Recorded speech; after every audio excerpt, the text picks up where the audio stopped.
মসজিদে যতক্ষণ বসা থাকে এক ফেরেশতা ডাইনে বসা চোখের পানি জড়াইতে থাকে, আল্লাহুম্মা গফিরলা, আল্লাহ আরে মাফ করে দেন না। আল্লাহ বলে তোরা তো আইলো গেল কি, আপনার ঘরেই তো বের হইছে, আমাকে জিজ্ঞাসা করেন কেন তোর দিলে এত ব্যথা কেন? আপনার ঘরেই তো বের হইছে, বন্দা তো আপনারই সৃষ্টি, সেরা তো আপনিই বানাইছেন। ও যদিও না কান্দে তো আমি ওর পক্ষ হয়ে একটু কান্দতেছি, অসুবিধা কি? আরেকজন বলে আল্লাহুম্মা আরহাম আলাইহি, আল্লাহর উপরে দয়া করেন না।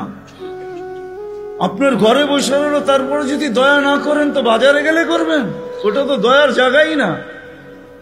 কি করে না না করে না দোয়া? যতক্ষণ মসজিদে বসে থাকে আরেকজন নামাজের সওয়াব লিখতে থাকে। আল্লাহ বলে ঘুমায় তো রইল, তুই নামাজের সওয়াব লেখোস না কেন? ঘুমাইলো তো আপনার বাড়িতেই ঘুমাইছে, আর কোথায় ঘুমাইছে? সওয়াব লিখবো না তো লিখবো না কেন? এটাও ফেরেশতা চালায়। আপনি ভাবেন শ্বাস প্রশ্বাস এমনি নেন? কন্ট্রোল রুম আছে, কন্ট্রোল রুম।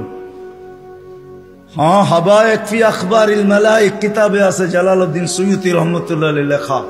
যখন শ্বাস নেই তো ফেরেশতা বলে আল্লাহ আমসিকা ওয়াতরুক, বন্ধ করে দিব না খোলা রাখবো? আল্লাহ 1,60,000 বার মেসেজ থ্রো করে, অটো উতরুক আলী আবদি আজাল, খোলা রাখ, সীমা রেখা দেওয়া আছে। যেদিন সীমা রেখায় আসবে ওই দিন বলবো টানবো তো আর ছাড়তে দিবি না, ছাড়বো তো আর টানতে দিবি না।